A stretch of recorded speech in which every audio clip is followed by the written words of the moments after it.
नमस्कार दोस्तों, मैं अनिल गौतम आपका इस चैनल में स्वागत करता हूं।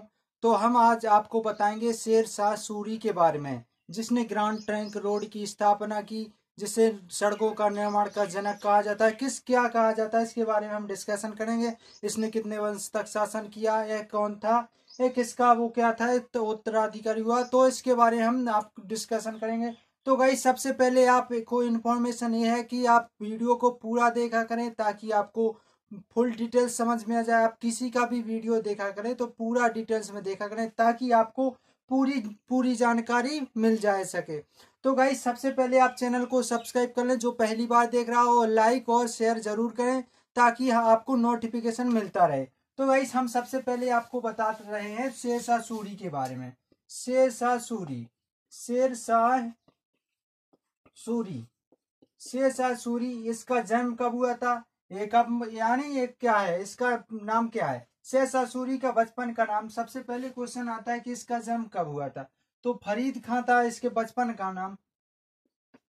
शेर शाह के बचपन का नाम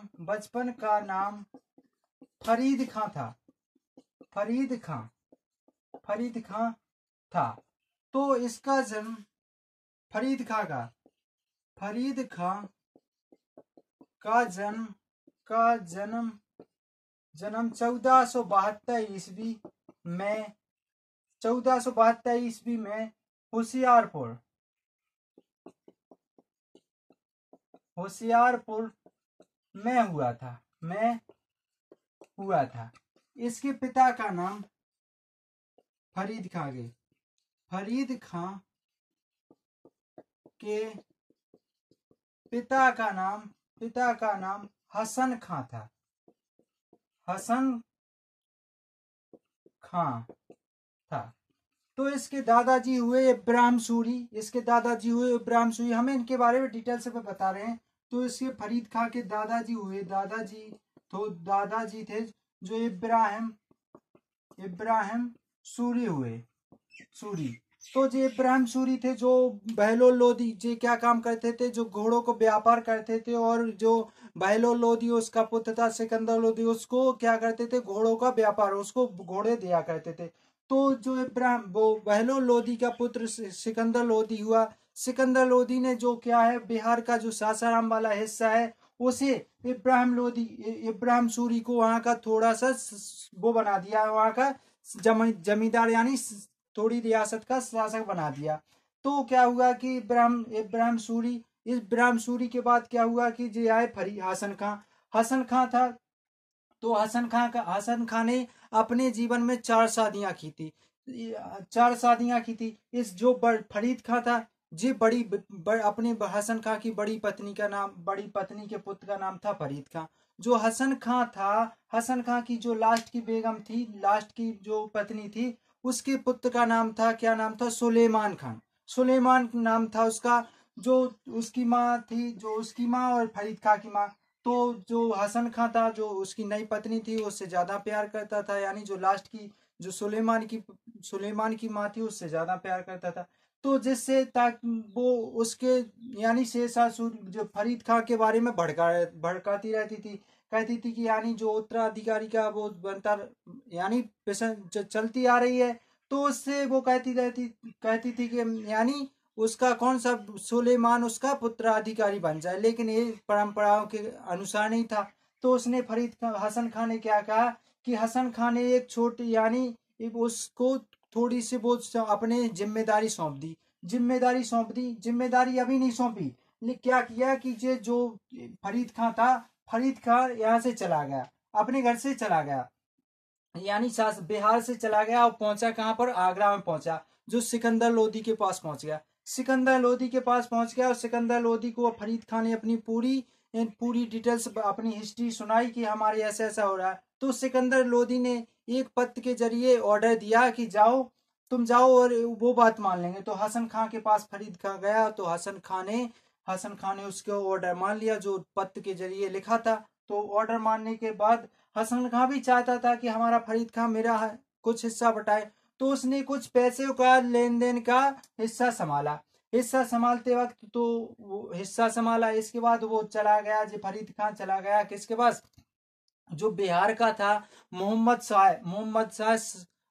शाह था, जो वहां पर चला गया, मोहम्मद शाह था वो वहां पर चला गया जी। कहाँ चला गया, मोहम्मद शाह के पास चला गया। जो लोहानी, मोहम्मद मोहम्मद बहाम खान लोहानी नाम था, किसके पास चला गया, मोहम्मद मोहम्मद लोहानी लोहानी लोहानी के पास चला गया। तो इसने, फरीद खान ने कहा मोहम्मद लोहानी से कहा कि भाई, यानी सरकार, इससे जो राजा था तो वहां का बिहार का, तो इससे कहा कि सरकार हम आपको ऐसे ऐसे तरीके बताएंगे कि आपका जो डेवलप, जो आपका शासक है वो डेवलप होगा, यानी बढ़ता जाएगा।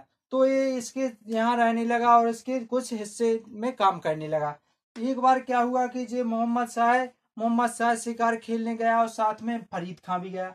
फरीद खां के जाने के वहां गया तो वहां पर एक पेड़ के नीचे बड़ी आराम से मोहम्मद लोहानी सो रहा था, वहीं पास में जो फरीद खां बैठा था। फरीद खां बैठा था, वहां से एक शेर आया और मोहम्मद लोहानी के पास उसने आक्रमण किया तो किसी ने कहा कि वह उस शेर को, यानी गुत्था पित्ती हुई और उस शेर को मार दिया, और थोड़े घायल तो फरीद खां भी हो गया।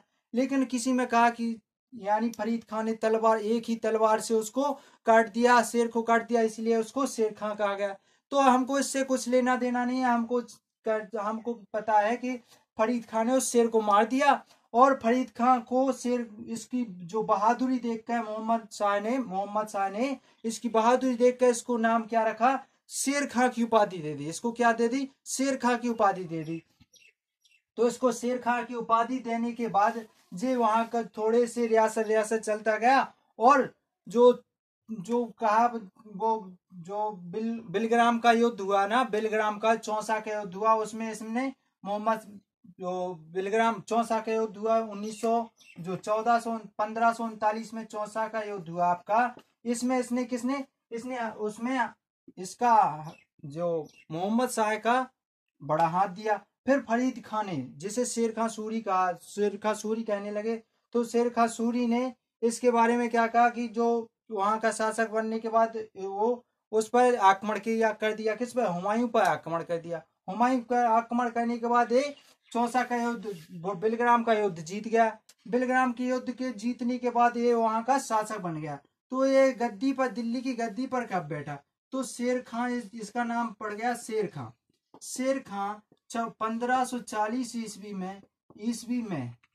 में अब इसका शासक चलने लगता है। 1540 ईस्वी में दिल्ली की गद्दी पर बैठ गया, दिल्ली की गद्दी पर बैठ गया जी, दिल्ली की गद्दी पर बैठ गया। कब बैठ गया, 1540 ईस्वी में दिल्ली की गद्दी पर बैठ गया शेर खां, बिहार के सुल्तान। जी क्या था, हमने बताया कि कहाँ पर नौकरी करता था, जो बिहार का सुल्तान था मोहम्मद शाह, वहां पर नौकरी करता था। फरीद खां शेर खां की उपाधि धारण करके ही दिल्ली की गद्दी पर बैठा। कब बैठा, दिल्ली की गद्दी पर फरीद खां, यानी शेर खां की उपाधि धारण करके ही उस पर बैठा। यह शेर खां का पहला अभियान कब किया गया था, तो शेर खां ने अपना पहला अभियान, शेर खां ने अपना पहला अभियान अपना पहला अभियान पहला अभियान अभियान 1541, यानी जस्ट एक साल बाद 1541 ईस्वी में गुखरों के विरुद्ध लड़ा गुखरों के विरुद्ध लड़ा।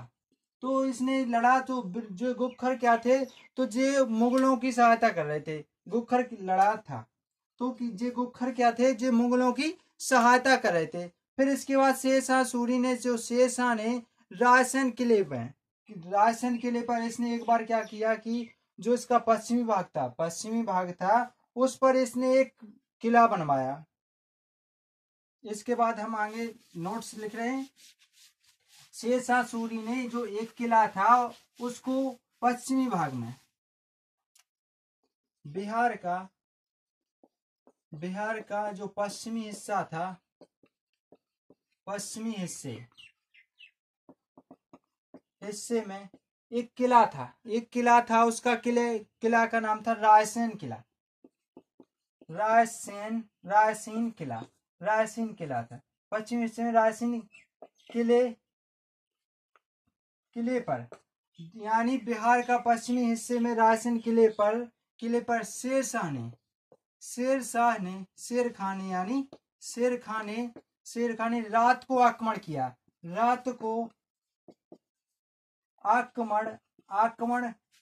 आक्रमण किया। इस आक्रमण यानी इसने रात को आक्रमण किया, तो इसे किस नाम से जाना जाता है, इसे यानी किस संज्ञा दी गई है? इसको काला धब्बा के नाम से संज्ञा दी गई है। से आक्रमण किया जो काला धब्बा के नाम से संज्ञा दी गई है। इसको यानी काले धब्बे के नाम से जाना जाए, संज्ञा दी गई है। तो क्या हुआ कि बिहार का जो पश्चिमी हिस्से में रायसेन किले था, उस पर क्या हुआ कि उस पर आक्रमण किया इसने,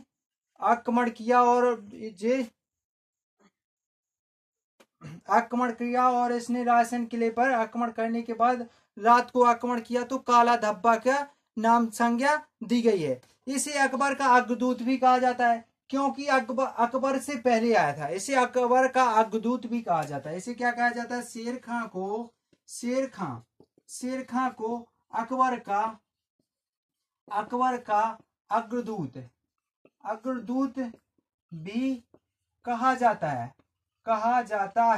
शेर खां को अकबर का अग्रदूत भी कहा जाता है। क्यों कहा जाता है? जिस शेर खां से अकबर से पहले इसने शासन किया, तो ये शेर खां का अग्रदूत भी कहा जाता है। शेरशाह के समय कलिंजर का शासक कौन था? ये क्वेश्चन आता है कि शेरशाह के समय जो कलिंजर पर आक्रमण किया था, जब इसकी मृत्यु हुई थी, इसके आगे हम बता रहे हैं, तो उस वहां पर उसका शासक कौन था? शेर खां के आक्रमण के समय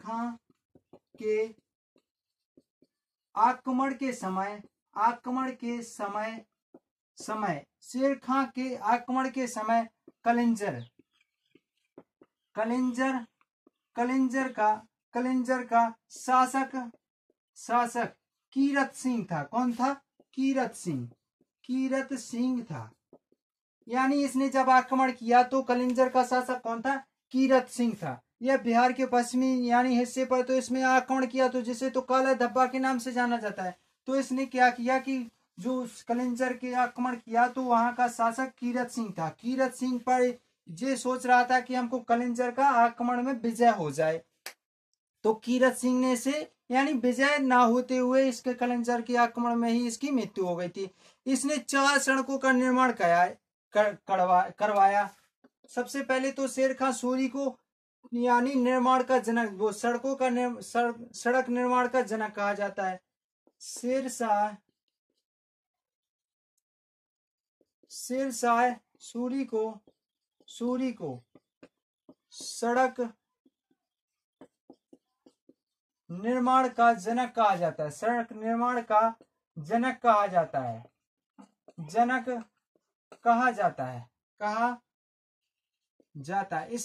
है। इसने पट्टा प्रथा की भी शुरुआत की थी। वो ज्यादा क्वेश्चन इंपोर्टेंट नहीं है, लेकिन क्वेश्चन आ जाए तो हम बता रहे हैं आपको कि इसने शेर खां सूरी ने पट्टा प्रथा की भी स्थापना शुरुआत की थी इसने, और डाक प्रथा का प्रचलन किया था इसने। शेरशाह सूरी द्वारा डाक प्रथा का प्रचलन किया गया था, शेरशाह सूरी द्वारा। तो शेरशाह सूरी को सड़क निर्माण का जनक करवाया। शेरशाह सूरी ने कई सड़कों का पुनः निर्माण करवाया और कई सड़कें बनवाई। इसकी जो महत्वपूर्ण है, 4 सड़कों महत्वपूर्ण है। तो एक तो पहली सड़क महत्वपूर्ण है कि बंगाल में जो सोनार से लेकर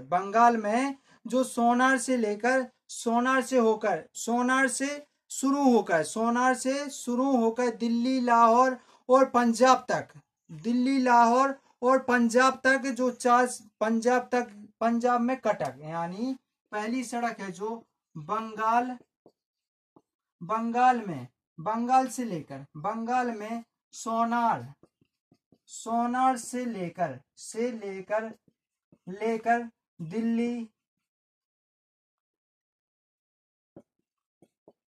दिल्ली, लाहौर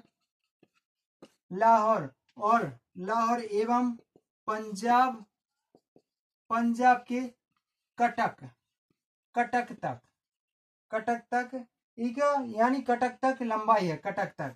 तो इसे क्या, इसका नाम रखा गया, किसने रखा गया इसका नाम, किसने, इस गवर्नर, इसने एक गवर्नर था आकलैंड जो गवर्नर था, आकलैंड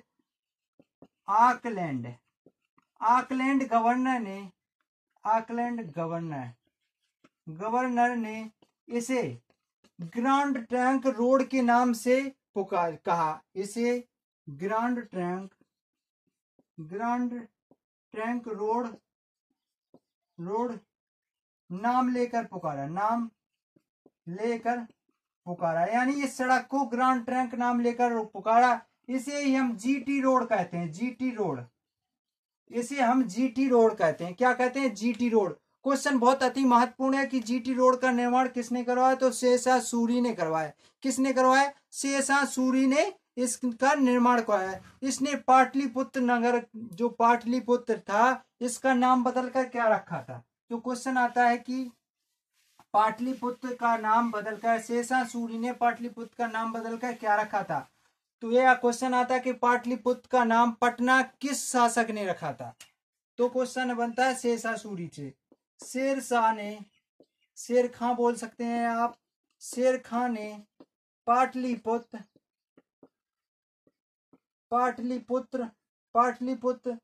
नगर का नाम बदलकर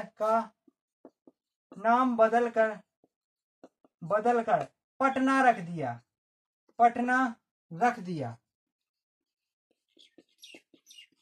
दिया। वो पाटलिपुत्र नगर की स्थापना किसने की थी, जो हम पढ़ेंगे उदयन ने की थी। जो हम पढ़ेंगे कौन से शासक बनेंगे, सातवाहन वंश में पढ़ेंगे, तो उदयन ने पाटलिपुत्र नगर की स्थापना की थी, रख दिया। इसे क्या है कि शेर खान ने पाटलिपुत्र नगर था जो, उसका नाम बदलकर क्या रख दिया था गाइस, तो पटना रख दिया गया था, उसका नाम बदलकर पटना रख दिया गया था। इसने अपने सिक्के हैं, जो सिक्के ऊपर इसने अपना नाम लिखवाया था। शेरशाह सूरी ने, शेर खां ने, या शेरशाह सूरी या फरीद खां, एक ही नाम बोल रहे हैं, एक ही क्या नाम है, शेरशाह सूरी, फरीद खां और शेर खां। शेर खां ने सिक्कों पर अपना नाम कौन सी भाषा में लिखवाया था। क्वेश्चन आता है कि शेर खां ने सिक्कों पर अपना नाम किस भाषा में लिखवाया, गढ़वाया था। तो किस भाषा में लिखवाया था। शेर खां ने सिक्कों पर अपना नाम अरबी एवं देवनागरी यानी संस्कृत भी देवनागरी से बनी है, देवनागरी लिपि में लिखवाया था। तो इसने क्या, जो सिक्का होता था इसके शासन समय में शेरशाह सूरी ने सिक्का चलवाया था, तो उसमें लिखवाया, उसने अपने नाम के चलवाए थे सिक्के, उसमें किस भाषा में लिखवाया था, तो अरबी और देवनागरी लिपि में इसने अपने सिक्के बनवाए थे। इसका मकबरा, शेरशाह सूरी का मकबरा कहाँ, क्वेश्चन आता है कि शेरशाह सूरी का मकबरा कहाँ पर है। तो शेरशाह सूरी का मकबरा जो बिहार में स्थित है, सासाराम बिहार, जो झील के अंदर, यानी एक झील थी, एक ऐसी झील थी जो सासाराम के एरिया में आती है, बिहार क्षेत्र में। तो यहाँ पर एक छोटा सा ऊंचाई वाला टीला था एक झील के नीचे, तो यहाँ पर इसकी जो शेरशाह सूरी का मकबरा बनाया गया था। क्या बनाया गया था, मकबरा बनाया गया था। तो क्वेश्चन आता है कि शेर खां या शेरशाह सूरी का मकबरा कहाँ पर है। शेरशाह सूरी का मकबरा सासाराम बिहार में है, सासाराम यानी बिहार, सासाराम बिहार में स्थित है। तो शेरशाह सूरी का मकबरा कहाँ है, सासाराम बिहार में स्थित है। इसने जो दीनपनाह भवन की स्थापना किसने की थी गाइस। सबसे पहले तो क्वेश्चन आता है कि दीनपनाह भवन की स्थापना किसने की थी। मोहम्मद, ये क्या है कि दीनपनाह जो भवन था, जो किसने, सुल्तान मोहम्मद दीनपनाह, क्या गाइस, हाँ बिल्कुल गाइस, जो दीनपनाह भवन था हुमायूं द्वारा बनवाया गया था। जो दीनपनाह है, तो इसने दीन पनाह भवन को शेर खां ने शेर खां ने दीन पनाह भवन, जिसमें मोहम्मद हुमायूं की मृत्यु हो गई थी दीन पनाह पुस्तकालय से गिरकर, तो शेर खां ने दीन पनाह भवन को ध्वस्त किया था। तो दीन पनाह भवन को किसने शेर शाह सूरी ने ध्वस्त कर दिया था। यह मृत्यु के समय किस नाम का क्वेश्चन आता है कि शेर शाह सूरी मृत्यु के समय कौन सा अस्त्र चला रहा था। तो शेर शाह सूरी शेर खां या शेर शाह सूरी या शेर खां मृत्यु के समय उक्का नामक अगन्यास्त्र चला रहा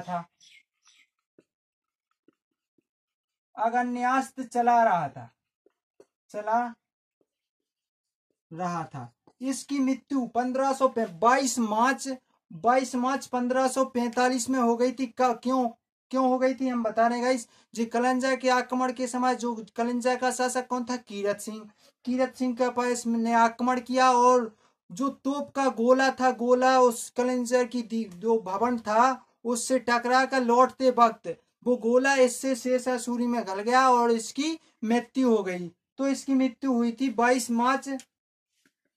शेर शाह सूरी की मृत्यु, शेर खां की मृत्यु 22 मार्च, सॉरी गाइस 22 मई है, 22 मई है, 22 मई कर लेना, 22 मार्च नहीं, 22 मई 1545 ईस्वी में कलिंजर का युद्ध यानी कलिंजर पर विजय की उपलब्ध में हो गई थी। तो इसकी मृत्यु कब हो गई थी, 1545 ईस्वी में इसकी मृत्यु हो गई थी। इसने सुल्तान उल अदालत की उपाधि भी धारण की थी। कलिंजा का जो तोप का गोला यानी इससे लौटने वक्त इसमें गल गया था। तो ये शेर शाह सूरी का आज हमने चैप्टर बताया आपको। तो शेर शाह सूरी के बारे में जितना भी है क्वेश्चन आपको बता दिया। इससे जो इसकी पीडीएफ है आपको डिस्कशन बॉक्स में मेरा टेलीग्राम नंबर, व्हाट्सएप लिंक और मेरा नाम और जो ईमेल आईडी आप किसी से भी जोड़ सकते हैं, वहां से आप पीडीएफ परचेस कर सकते हैं। तो गाइस ये रहे हमारे क्वेश्चन। सबसे पहले तो इन्फॉर्मेशन ये है कि आप जो भी वीडियो हम डालते हैं तो आप उसको पूरा देखा करें ताकि आपको पूरा निचोड़ मिल सके। और गाइस इससे कोई भी नोट्स अगर रह गया हो तो आप कमेंट बॉक्स में लिख करके मुझे बताएं, हम आपको रिप्लाई हर वक्त देते हैं। तो गाइस सबसे पहले तो आप वीडियो को पूरा देखा करें। तो गाइस लाइक और शेयर जरूर किया करें और शेयर कर दिया करें। जो भी आपके मित्र वगैरह हैं तो आपके जिस भी प्लेटफॉर्म पे, फेसबुक, व्हाट्सएप पे, तो उनको शेयर कर दिया करें ताकि वो भी आपके जरिए कुछ सीख सकें। तो गाइस ये रहे आज का शेर शाह सूरी का सेशन। तो गाइस जो भी पहली बार देख रहा हो तो सब्सक्राइब करके ही जाएं और लाइक करके ही जाएं। कमेंट बॉक्स में लिख करके बताएं अगर अच्छा लगा हो तो बताएं। और गाइस जैसा भी सेशन लगा हो तो कमेंट बॉक्स में जरूर आए। गाइस जय हिंद दोस्तों, लाइक जरूर करें।